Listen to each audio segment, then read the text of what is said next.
guys, welcome to Ghost Train Comics and welcome to Absolute Batman Volume 1.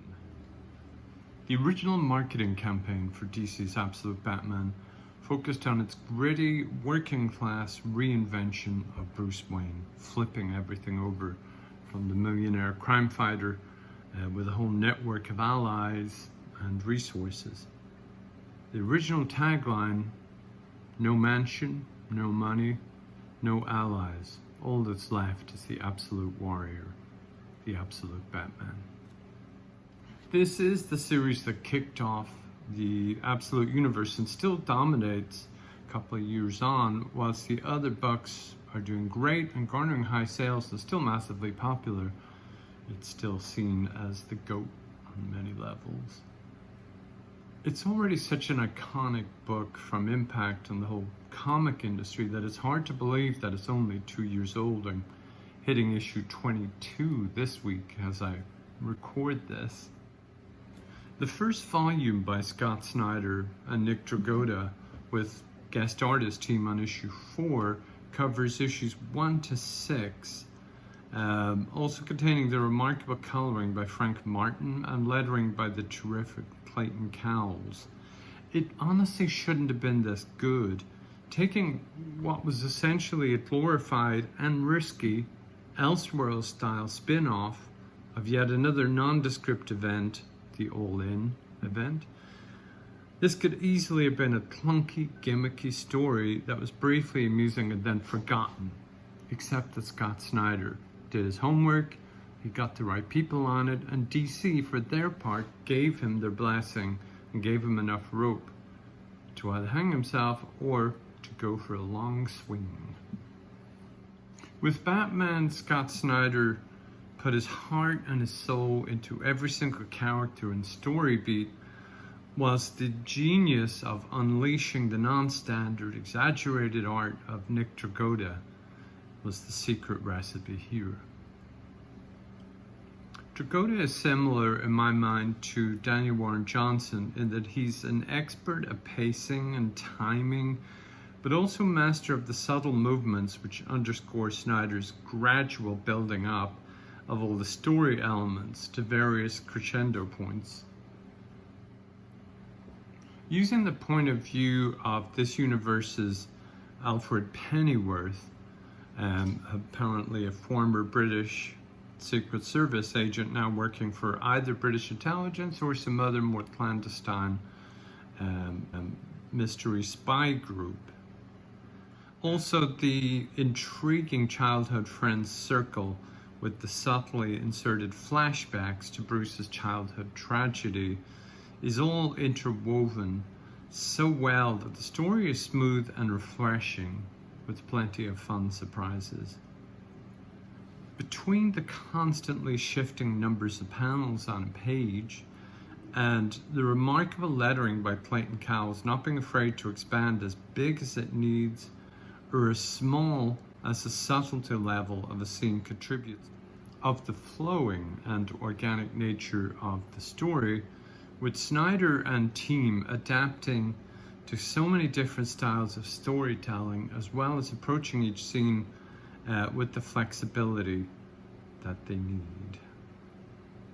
The gradual reveal of the emergence of Batman step by step is a delight, with Snyder clearly enjoying himself with the half-formed versions of this universe Dark Knight and putting logic behind every choice that Bruce makes for his tools to help him accomplish Batman's goals. We also get to see a much better established Thomas Wayne and Martha, which makes the events in this first volume even more poignant as we get to know the earnest young man and how his views and opinions are shaped and changed by not just his parents but the events that happen in this first volume, The Zoo.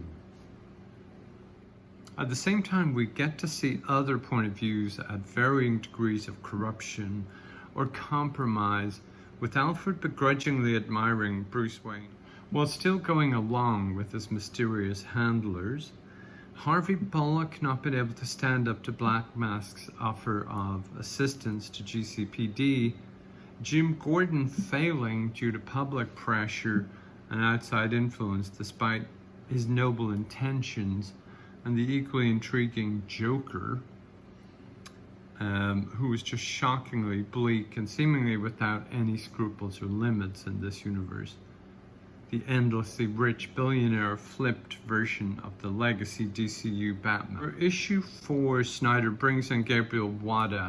He designed this line for long-term success with different teams, and you'll see the same thing on Wonder Woman when Hayden Sherman needs a little breather, or ditto on Superman. They have artists lined up who suit the buck, who have an individual style, and ditto on Absolute Green Lantern, where they have a very stellar 2 groups of stand-ins for Volume 2. In this case, for issue 4, Snyder brought in Gabriel Wada, and it was a smart choice, not just giving Dragotta that kind of breathing room and chance to catch up with all of the heavy kind of asking that comes up in the 2nd volume, which we'll be looking at in a couple of weeks' time. We'll have that up on the channel as well.